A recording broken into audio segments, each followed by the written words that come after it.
ఏపీలో వైసీపీ ఘోర పరాజయానికి కారణాలివేనంటూ ఎన్నికల ఫలితాల గురించి ఎంతో మంది ఎన్నో విశ్లేషణలు ఇచ్చారు. 2019 కంటే మెజారిటీ సీట్లతో ఈ ఎన్నికల్లో విజయం సాధిస్తామని జగన్ చెప్పిన మాటలు తప్పయ్యాయి. ఎన్నికల కౌంటింగ్ మొదలైనప్పటి నుంచి టీడీపీ అత్యధిక మెజారిటీతో దూసుకుపోయింది. జగన్ చెప్పిన మాటలు వైసీపీ క్యాడర్లో విశ్వాసం నింపడం కోసమేనని ప్రచారం చేశారా అని అనిపించక మానదు. అంతేకాదు, వైసీపీ గెలుపుపై జగన్ అంచనాలు లేకుండా చెప్పరనే మరో వాదన వినిపిస్తోంది. ఈ ఎన్నికల్లో వైసీపీ ఘోర ఓటమి చెందటానికి ప్రధాన కారణం కూటమి ఏర్పాటు అనేవారు కొందరైతే, వైఎస్ జగన్ తల్లి విజయమ్మ కూడా ఈ ఓటమికి కారణమని విశ్లేషకులు అంటున్నారు. వైఎస్ రాజశేఖర్ రెడ్డి పేరు చెబితే పేదవాడి గుండె ఆనందంతో ఉప్పొంగిపోతోంది. అంతగా కుల మత ప్రాంతాలకు అతీతంగా జనం చేత నీరాజనం అందుకున్న నాయకుడు వైఎస్ఆర్. ఉమ్మడి రాష్ట్రంలో అన్ని ప్రాంతాల ప్రజల మదిలో చెరగని ముద్ర వేసుకున్న గొప్ప నాయకుడు. సాయం కోరి వచ్చిన వారికి అండగా నిలిచే తత్వం, అభాగ్యులను అక్కున చేర్చుకునే గుణం ఆయనను ప్రజల్లో దేవుడిని చేశాయి. అటువంటి గొప్ప నాయకుడి కొడుకు జగన్. అందువల్లే తన తండ్రి రాజకీయ వారసత్వాన్ని కొనసాగించే సమర్థత జగన్కు ఉందని ప్రజలందరూ నమ్మారు. అందుకే జగన్ పార్టీ పెట్టిన వెంటనే వైఎస్ఆర్ను అభిమానించే నాయకులు, కార్యకర్తలంతా ఆయన వెంట నడిచారు. ప్రజలు కూడా ఆయన వైపు మళ్లారు. దీంతో 2019 ఎన్నికల్లో వైఎస్ జగన్ బంపర్ మెజారిటీతో గెలుపొందారు. వైసీపీకి 151 అసెంబ్లీ, 22 ఎంపీ సీట్లు వచ్చాయి. తండ్రికి ఉన్న పేరుతో ప్రజల్లోకి వెళ్లిన జగన్ను ప్రజలు ఆకాశానికి ఎత్తారు. కానీ అంది వచ్చిన అవకాశాన్ని వైఎస్ జగన్ చేజేతులారా నాశనం చేసుకున్నారు. జగన్ 2019 ఎన్నికల ముందు ప్రచారంలో రైతు భరోసాగా ఏడాదికి 12,500 ఇస్తా అన్నాడు. కానీ 7,500 మాత్రమే ఇచ్చాడు అనే వాదనలు ఉన్నాయి. ట్రాక్టర్లకు రోడ్డు ట్యాక్స్, టోల్ ట్యాక్స్ లేకుండా చేస్తామన్న జగన్ అసలు ఇలాంటి హామీ ఒకటి ఇచ్చామని కూడా మర్చిపోవటం. పోలవరం రివర్స్ టెండరింగ్, 25 ఎంపీలు ఇస్తే మెడలు వంచుతామని పదవిలోకొచ్చిన ప్రత్యేక హోదా విషయంలో ఏం మాట్లాడకపోవటం. ప్రతి ఏడాది జనవరి 1 జాబ్ క్యాలెండర్ అన్న జగన్ ఈ 5 సంవత్సరాలు ఉద్యోగాలే తీయలేదు. అంతేకాదు, మన రాష్ట్ర నిరుద్యోగులు ఉద్యోగాల కోసం వలస వెళ్లటం, రాష్ట్రంలో ల్యాండ్ టైటిలింగ్ యాక్ట్ అమలు చేయటం, ఇటువంటి అనేక చర్యల ఫలితమే 2024 ఎన్నికల్లో జగన్ ఓటమి. 2019లో ఎంత భారీ మెజారిటీతో గెలిచిందో అంతే భారీ ఓటమిని 2024లో రుచి చూసింది వైసీపీ. జగన్ గెలుపుకు తండ్రి వైఎస్ఆర్ కారణమైతే, తాజా ఓటమికి ఆయన తల్లి విజయమ్మ కారణమని ప్రస్తుతం రాష్ట్రంలో టాక్ వినిపిస్తుంది. 2019 వైసీపీ విజయం తర్వాత అధికారంలో ఉండగానే వైఎస్ కుటుంబంలో చిచ్చు రగిలింది. అందరూ జగన్కు దూరమవుతూ వచ్చారు. ముందుగా అన్నతో వచ్చిన కొన్ని వ్యక్తిగత కారణాలతో చెల్లి షర్మిల దూరమైంది. ఈ దూరం గడుస్తున్న 5 సంవత్సరాల్లో మరింత పెరుగుతూ వచ్చింది. సరిగ్గా 2024 ఎన్నికల సమయానికి అన్నకు షాకిస్తూ పూర్తిగా రాజకీయ ప్రత్యర్థిగా మారారు షర్మిల. కొంతకాలం తెలంగాణ రాజకీయాల్లో పనిచేసిన ఆమె కాంగ్రెస్ పార్టీలో చేరి ఆంధ్రప్రదేశ్ కాంగ్రెస్ అధ్యక్షురాలయ్యారు. ఇది జగన్కు పెద్ద ఎదురుదెబ్బ. సొంత చెల్లె ఆయనకు ఎదురు తిరగటంతో ప్రజల్లో ఓ రకమైన అనుమానం మొదలైంది. సీరియస్గానే వైసీపీని, సోదరుడు జగన్ను ఓడించేందుకు ప్రయత్నించారు షర్మిల. నిజానికి జగన్ రాజకీయ ప్రస్థానంలో షర్మిల పాత్రను వైఎస్ అభిమానులెవరూ మరువలేరు.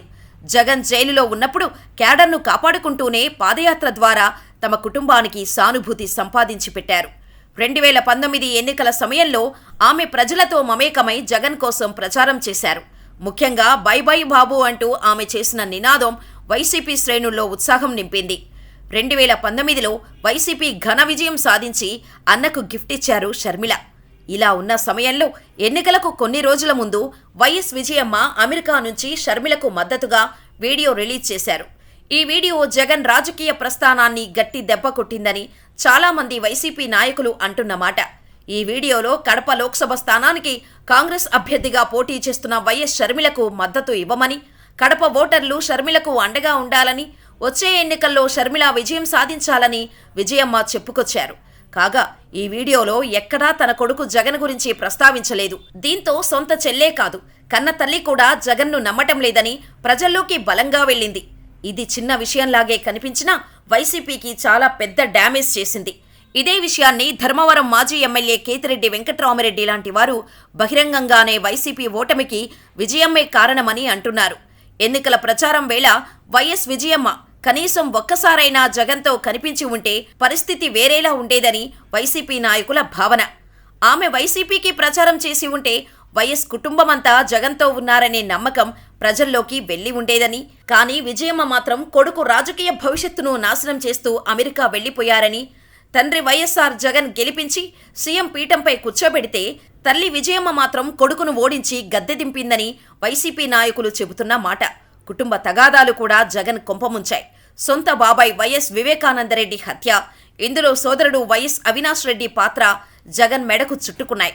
బాబాయిని చంపిన హంతకుడిని జగన్ కాపాడుతున్నారనే ప్రచారాన్ని ప్రజల్లోకి బలంగా తీసుకెళ్లాయి ప్రతిపక్షాలు. దీన్ని బలపరుస్తూ జగన్కు సొంత చెల్లెలు బల్లెంలో మాదిరిగా తయారవటం వైసీపీకి పెద్ద మైనస్. ఇదిలా ఉంటే గత ఎన్నికల్లో వైఎస్ జగన్కు తోడుగా వైఎస్ షర్మిల, వైఎస్ విజయమ్మలు స్టార్ క్యాంపెయినర్లుగా ఎన్నికల ప్రచారం నిర్వహించారు. కానీ ఈసారి వైఎస్ ఫ్యామిలీ నుంచి 2019లో వచ్చిన సపోర్ట్ ఈసారి లేదు. మరోవైపు వైఎస్ వివేకానందరెడ్డి హత్య కేసులో చిన్నాన్న కుమార్తె వైఎస్ సునీతారెడ్డి చేసిన ఆరోపణలు సైతం తీవ్ర ప్రభావితం చూపాయి.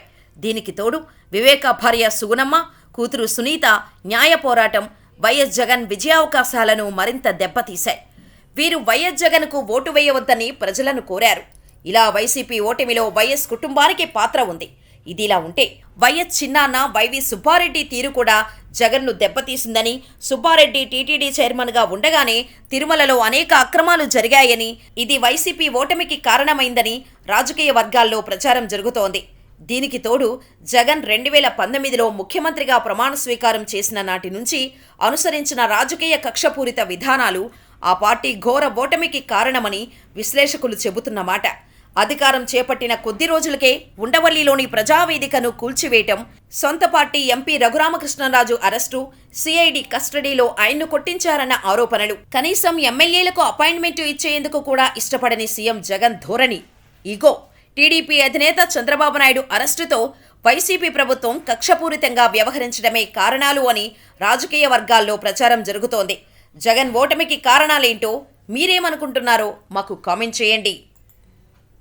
గతంలో ఎప్పుడు జరగని విధంగా మంచి చేసి వారి కష్టాల్లో తోడుగా ఉంటూ, వారి కష్టాన్ని అర్థం చేసుకుంటూ, వారి ఇంటికే పంపించే వ్యవస్థను సైతం తీసుకొస్తూ, గతంలో మా ప్రభుత్వం అధికారంలోకి రాకమునుపు ఇస్తూ ఉన్న చాలని పెన్షన్ నుంచి ఎంతో మంచి చేస్తూ అడుగులు వేసినా కూడా ఆ అవ్వాతాతలు చూపిన ఆప్యాయత ఏమైందో కూడా తెలియడం లేదు.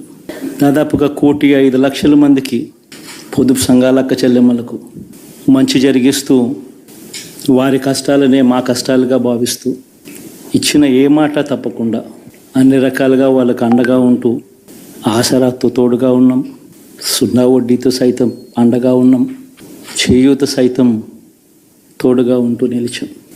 మరి ఆ 1,05,00,000 మంది అక్క చెల్లెమ్మల ప్రేమాభిమానాలు ఏమయ్యాయో తెలియవు.